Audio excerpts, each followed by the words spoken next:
বন্ধুরা, শুধু তোমারই জন্য সিরিয়ালের আজকের রিভিউ। রাহি ঘুম থেকে উঠে বলে, একি এটা আমি কোথায়, আর এত গয়নাগাটি পরেই বা কেন আমি ঘুমিয়ে পড়েছিলাম? আমি কি এখানে সেজেগুজে এসেছিলাম শোবার জন্য? আর রাহুল এখানে কেন শুয়ে আছে? রাহুল তারপর রাহির হাতটা টেনে ধরে। রাহি বলে হাতটা ছাড়ার জন্য।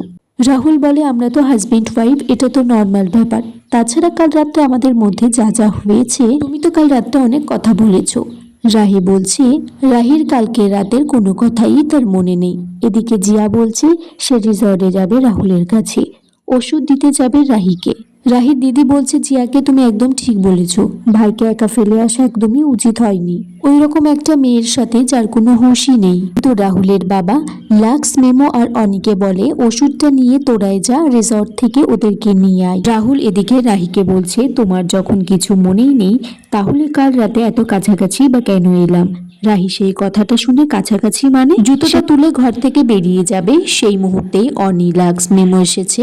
লাক্স আর মেমো বলছে, ভাই দেখছি খাটের ফুলগুলো সব ছিঁড়ে ফেলে দিয়েছিস, তুই তো দেখছি ওই শার্ট পরেই পুরো কাঁপিয়ে দিয়েছিস। এদিকে অনি বলছে, দাদা ভাই শার্টের বোতামগুলো লাগানোর সুযোগ পাইনি এখনো, আর বৌদি ভাইকে দেখো খুব সুন্দর লাগছে। রাহি তারপর লাক্স, মেমো, অনির কাছে জানতে চাই কাল রাত্রে ঠিক কি হয়েছিল। লাক্স আর মেমো হাঙ্গামা হো গায়া গানে নাচছে। তখন বলছে, বৌদি ভাই তোমার কিছুই মনে নেই দেখছি। অনি বলে, দাদা ভাই আর বৌদিদি তোমরা রেডি হয়ে নাও, আমরা বাইরে অপেক্ষা করছি। রাহি তারপর রাহুলের কাছে জানতে চায় যে কাল রাতে কি হয়েছিল। রাহুল বলছে হাঙ্গামা হো গায়া বলে চলে যায় সেখান থেকে।